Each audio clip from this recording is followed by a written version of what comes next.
Welcome to the bold analysis, ladies and gentlemen. What is your opinion on what is happening in Brazil, where former president seems to have engineered a protest against the current regime? So that's why sometimes we say, all said and done, we must give Uhuru Kenyatta due credit for very peaceful and, according to me, very good transition to the next administration. That's not the gist of this analysis. That was just trying to provoke your thoughts. We have spoken over time and have exhausted the political discussion about why Rigathi is at war with Sakaja. And in my last video commenting about this, I brought up a premise that Rigathi Sakaja needed to hold some breaks and think about it. That could it be a trap that William Ruto might use to kick him out in 2027? And some of our subscribers here really got interested in that aspect, in that perspective. And someone asked me a question. The removal of these matatus from CBD is not something new. Every administration, starting from by even the then mayor and then Kidero's first term, Mike Sonko tried, and it has been a bone of contention. So when Sakaja got this thing in the desk, he knew very well that such a move was going to cause protest, or rather, it was going to rub shoulders with some county, or rather Nairobi County, cartels in the transport sector. I decided to take a break and say what? What do the people of Nairobi think about it? Got a very interesting premise on what is the perception of the residents of Nairobi, because that seems to be a voice that has been missing in all this. So every Tuesday, I normally try to get the voice of the people. I want to listen to this. Gachagua, deputy president, is looking for mileage in central Kenya. And you know, purely central Kenya is the region that made Ruto be the president. So when Ruto went central Kenya, there was lack of kingpin to some extent, because Uhuru already lost the ground. Remember the letter that was written by the current governor, Kangata. Kangata said, Uhuru, you are trying to sell Raila Odinga in central, but it's impossible. So therefore, it means that Uhuru, as the kingpin, then lost the ground from the people. So currently, Gachagua is looking for the ground to take the mantle of kingpin in central. So that is what Ruto does not want. Because at the moment, Gachagua will control central, he will stand an opportunity, he will stand at the pole to actually face the position of the presidency as the president in this nation. And that is what Ruto is trying to avoid, is applying the principle of Niccolo Machiavelli, that state that whoever else who to arrest into position or power, ensure that you destroy him or her swiftly, destructively, and decisively. So it is purely politics ahead of 2027 politics. And people like Sakaja are being used by Ruto. You know, Ruto is very smart. I know Sakaja is or deputy president, that is Rigathi Gachagua, is trying to protect his people, the business moguls in Nairobi, because most of them, 60% are coming from central region. So he's trying to look that relevance from Nairobi, both Nairobi in the city and in the ground. One, we know very well that Nairobi County is dominated by Azimio supporters. It's only that I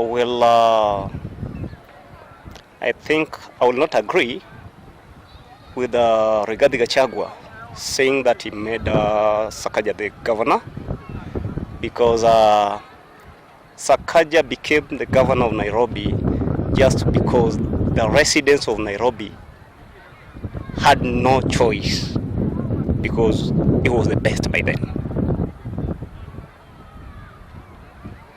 So in defense of our regional balance. So many people who are coming from some other parts of this country feel like it's something tribalistic. So they are out to defend some other tribes from the tribalistic reasoning of Rigathi Gachagua. No. Why? Sakaja was elected by the people of Nairobi. As we speak now, Sakaja owns the masses. The electorate of Nairobi, which is dominated by Azimio. Even in the last election, Azimio had a candidate, but still Sakaja maneuvered in a county that is dominated by Azimio, meaning that people are going for the best. And if he stands with the people of Nairobi, I don't think he should listen to Rigathi Gachagua. And so that is a very, if you listen to the way the gentleman there and the voices there, it is in open that people seems to have seen a lot of politics playing out in it, and the politics have taken center stage. What is a narrative that I have gathered is that people see Sakaja, or rather people see Rigathi's take to Sakaja, the protest of fighting for what is the stake of Mount Kenya is seen as just 2027 politics. And if that premise is going to be formed, that's about 2027, how does it play out? Yes, how does it play out? And on that point, this gentleman here, another gentleman, decided to look at it vis-a-vis Musalia Mudavadi on what does this portend from Musalia Mudavadi, or is there the hand of Mudavadi in this? At times it's like he's playing politics, because here we have somebody by the name Musalia Mudavadi.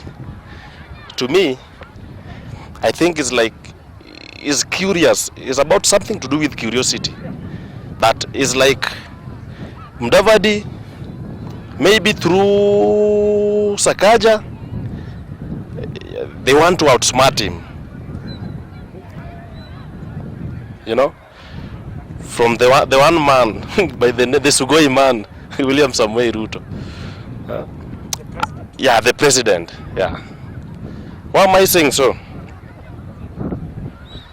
You know, it's not the first time that we should now pretend that the decongestion of the city, yeah, will benefit a lot the common mwananchi of Nairobi. This is mere politics. I think it's time to maybe test if Ruto prefer Mudavadi to him. No, the most preferable comes 2027. Na ni siasa ya 2027. Ni siasa ya 2027. Si hivi tu vile tunaangalia hivi. Hii ni siasa ya 2027. As well applies to Rigiji. Yeah, this guy is trying to convince his Mount Kenya backyard, and he's trying to consolidate them, because the moment these guys will be in a position to feel that indeed we have an individual who is in a position to fight for us, then I think they will all rally behind him.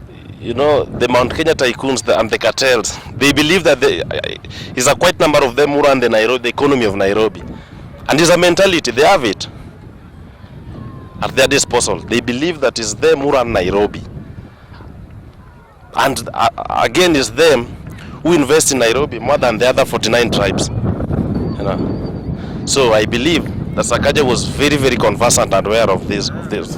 If Sakaja, I think, is trying to avoid maybe something to do with impeachment, yeah, then it will force him to abide by the decision he has made. But on the issues pertaining 2027 politics, I think itamtoa nje kidogo. The reality on the ground is that the Azimio members of Constituency Assembly are the majority. And you can't lie to me that Raila will favor Gachagua on behalf of Sakaja. I think the first person he'll protect is Sakaja more than he'll protect Rigathi Gachagua. Yeah. He'll rally members of Constituency Assembly and tell them to back Johnson Sakaja.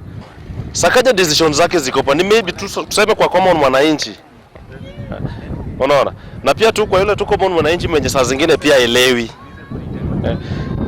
Who is not ready to listen to it and maybe grasp it and maybe synchronize it and come with the final resolution. But to me, I think Sakaja is making sense.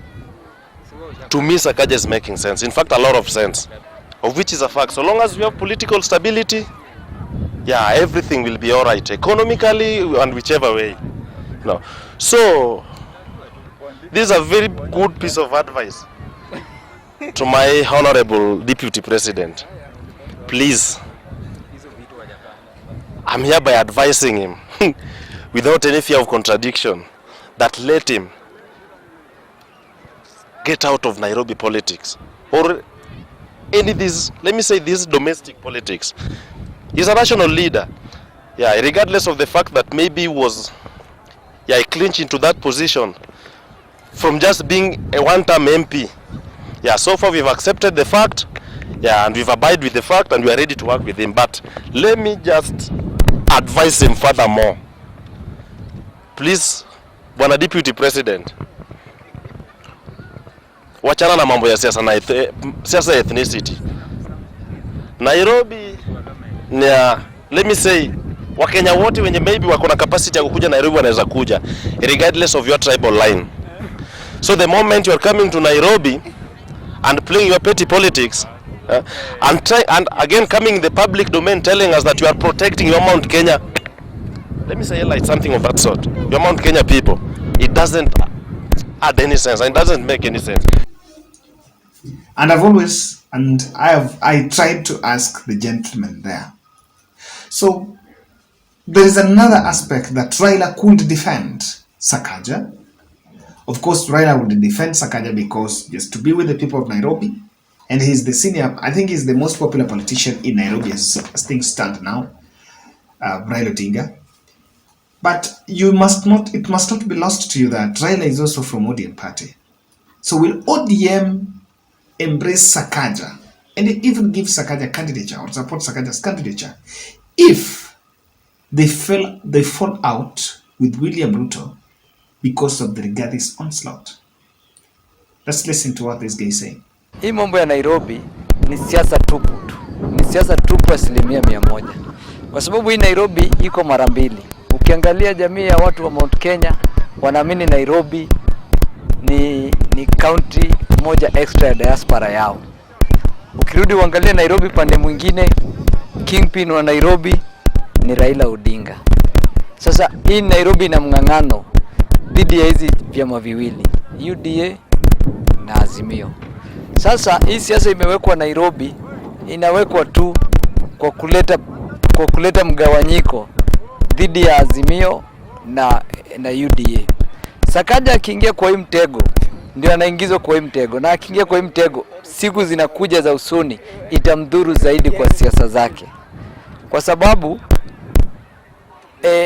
huyu mwenye ni kingpin wa Nairobi, Raila Odinga, siku zimepita, wakati mmoja Sakaja akienda kutoa Babu Owino, kiongozi wa Azimio Raila Odinga alisema hata ajue huyo kijana. Kwa hivyo kijana akirisk kuacha zile kura zimekuwa zikimpa kwa muda yote, aende kwa zingine, atakuwa ni sumu ya kisiasa amekunywa. Sumu ya kisiasa inaingilia hapa kwa sababu ukiangalia siku zimepita, mtu anaitwa Michuki alicheza tu na biashara ya matatu. 202 alicheza na biashara ya matatu, akarisk hata Moi Kibaki kutaka kupoteza kiti yake ya urais kwa sababu ya kucheza na biashara ya matatu. Uhuru Muigai Kenyatta alijua hiyo makosa baadaye. Alipotaka kutoa matatu Nairobi akiwa waziri wa local government, ilibidi awatengenezee stage zingine kando kama Mudhurwa na zingine ili aweze kutoa hizo matatu. Leo hii Sakaja akitisha tu kutoa hizo matatu kama wajadiliana na wafanyabiashara wa matatu, kura zaidi ya kura 1500 zitamponyoka na zitakuwa ziko kando. Hiyo ndio sumu yake ya kwanza, anaingia kuimeza. Wakati yote Sakaja amekuwa akiingia kwa siasa, toka ingie kwa siasa mpaka leo, amekuwa akitegemea kura za mahali fulani, na kura zenye amekuwa akitegemea ni kura za mountain.